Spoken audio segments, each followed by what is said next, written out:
সাত সকালে park circus স্কুলের সামনে দুর্ঘটনা। ভুল লেনে একটি পিকআপ ভ্যান ঢুকে পড়ে এবং ধাক্কা মারে স্কুটারকে। দুর্ঘটনায় গুরুতর আহত হয়ে হাসপাতালে ভর্তি স্কুটার চালক। তবে এখনো পর্যন্ত কারোর প্রাণহানির খবর মেলেনি। ঘটনার পর পলাতক পিকআপ ভ্যানের চালকটি স্কুলের সামনে এমন দুর্ঘটনার জেরে তীব্র চাঞ্চল্য ছড়িয়ে পড়েছে এলাকাতে।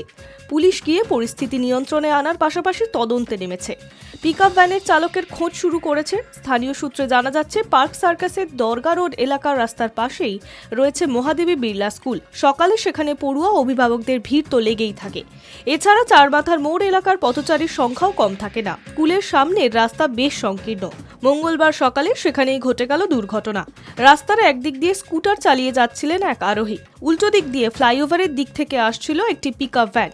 পিকআপ ভ্যানটি ভুল লেনে ঢুকে পড়ায় স্কুটারের সঙ্গে একেবারে মুখোমুখি সংঘর্ষ ঘটে। জানা গিয়েছে, পিকআপ ভ্যানের ধাক্কায় ছিটকে পড়েন রাস্তায় ওই স্কুটার চালক। তাকে স্থানীয়রাই উদ্ধার করে ভর্তি করান চিত্তরঞ্জন ন্যাশনাল মেডিকেলে। সেখানে আপাতত চিকিৎসা চলছে তাঁর। এখনো পর্যন্ত নাম পরিচয় জানা যায়নি, তবে তিনি একটু স্থিতিশীল হলে পুলিশ তা জানার চেষ্টা করবে।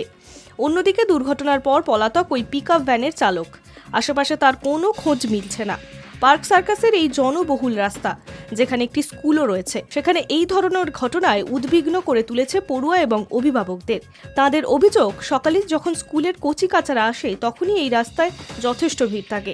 এই পরিস্থিতি আজকের এমন দুর্ঘটনা যে কোনো দিনই ঘটতে পারত। তবে মঙ্গলবারের দুর্ঘটনা থেকে শিক্ষা নেওয়া দরকার বলে মনে করছেন অভিভাবকেরা। Hi news state for